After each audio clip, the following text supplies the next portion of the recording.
আমি একটা কথা আপনাদেরকে বলতে চাই, আমি সারা জীবন ছোটবেলা থেকে এখানে যারাই আছেন বেশিরভাগ আমি আমার কথা বলতে পারি যে ছাত্রলীগ দিয়ে শুরু করছিলাম ঢাকা বিশ্ববিদ্যালয়ের জসিমউদ্দিন হলে।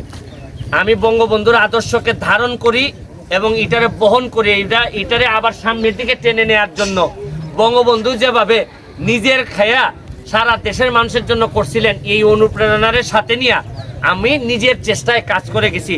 আপনারা জানেন এমপি হওয়ার আগে আমি 49টা ব্রিজ বানাইছি। আমি আবারও একটা কথা বলতে চাই যে বঙ্গবন্ধু কন্যা জননেত্রী শেখ হাসিনার হাতকে শক্তিশালী করতে গেলে শুধু সরকারি সাহায্যে হবে না, নিজেদের পকেটে হাত দেওয়া লাগবে এবং নিজেদের টাকা খরচ করে মানুষের জন্য কাজ করতে হবে। তখনই মানুষ বলবে যে উনি বঙ্গবন্ধুর প্রকৃত একজন আদর্শ। আমি আর কথা বাড়াবো না, সবার প্রতি দোয়া এবং সহযোগিতা রইল। আর আরেকটা কথা শুধু বলতে চাই যে এই রক্তের মধ্যে বঙ্গবন্ধুর আদর্শ বহমান এবং চেষ্টা করব বঙ্গবন্ধুর আদর্শকে সামনের দিকে কিভাবে নেওয়া যায়।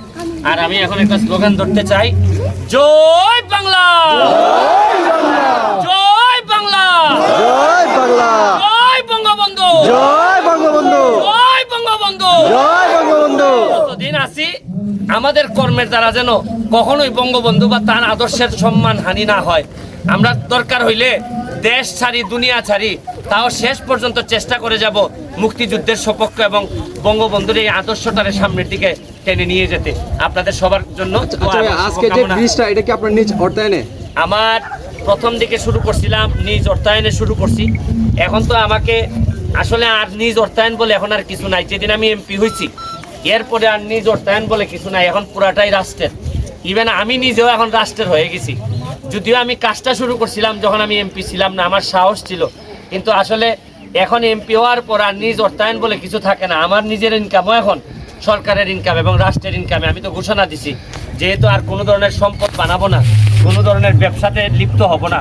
এর মানে আমার যা আছে সবই যতদিন এমপি আছি এটা আমার এলাকার মানুষের জন্য আমি অলরেডি ডেডিকেট করছি। Thank you, thank you. Bye bye bye, ছবি ছবি ছবি ছবি দিলেন।